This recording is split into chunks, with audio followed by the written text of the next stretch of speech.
у нас был здесь в гостях Роберт Гараев, все вместе мы здесь задавали ему вопросы. Сейчас фильм закончился, все мы посмотрели, прошел какой-то период времени, и сейчас мы уже все переварили с этим словом пацана. И что осталось в сухом остатке? Вот, что у вас осталось на душе, что-то недосказанное, что-то недоснятое? И какие пожелания Роберту Гараеву, вот сейчас мы скажем ему, передадим, и потом его уже сюда пригласим и еще раз обсудим. Очень много и критики, очень много и пожеланий. Вот у нас здесь бывает Ирина Валунец, знаете, да, несколько раз была. Вот она, например, вообще хотела запретить этот фильм. Вот. Мы хотим сюда пригласить и Ирину Валунец, и Роберта Гараева, и вместе, чтобы они какие-то дебаты провели. Этот фильм действительно правдивый. Так все и было. И когда, например, сейчас я тоже слышу такую реакцию, что родители там говорят, вот пытаются детям не смотри, не надо. А что не смотри? Это история. Так жили так в 90-х, так и было. Вот эти дворы делились, такие были драки. Это было везде, это было во всей стране. Это крутой сериал, основан на документальных событиях, то есть это по-настоящему такие моменты происходили. Изначально, могу сказать честно, смотреть не хотел. Но со временем эта волна хайпа меня прям вот настолько сильно пожрала, что я все-таки решил глянуть первый выпуск и так и остался надолго. И пришел к такому выводу, что этот сериал, как многие не смотрят из-за того, что якобы маргиналы, пропаганда бандитизма, на самом деле это далеко не так. Единственное, что я могу сказать, это история. Это настоящие события, которые происходили. Я повторяюсь, это документальный фильм. И к этому фильму надо относиться не как к пропаганде, а к этому фильму надо относиться как к истории. Это наше прошлое, и это нужно знать. Одни из самых опасных группировок, на самом деле, были в Казани. То есть ни в какой точке России не было настолько кровожадны, можно сказать, и сгруппированы ячейки в школах. И именно Казань отличилась своей особенностью, что с малых лет дети начали создавать свои группировки и, грубо говоря, заниматься рэкетом.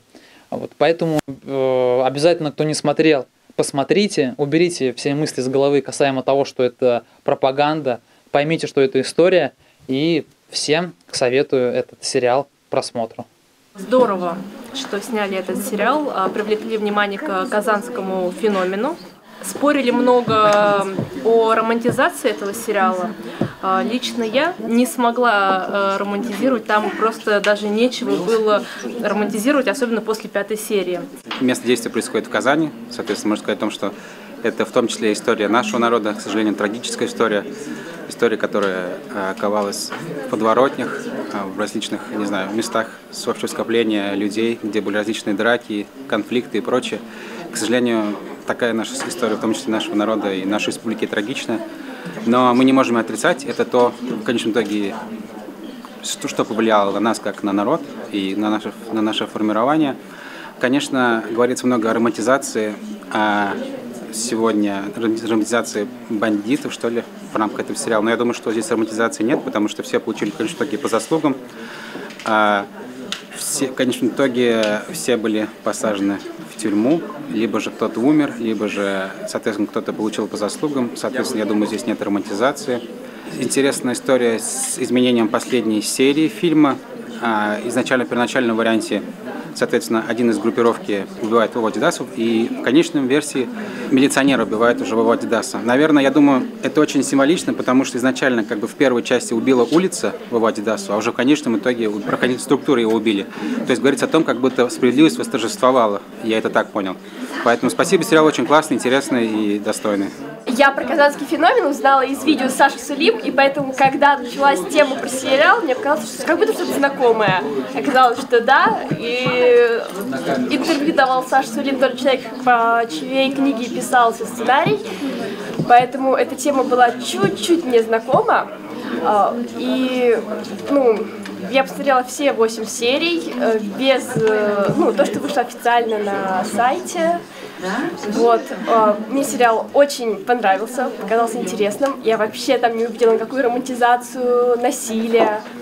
Меня более того удивляет, что сейчас, например, на Кинопоиске идет сериал «Мама будет против», и против этого сериала вообще ничего никто не говорит, хотя там очень-очень странный сюжет, очень странные персонажи, а вот в этом сериале слово пацана вообще, ну, как-то видно, что насилие — это плохо, видно, что герои, ну, ломаются судьбы у них.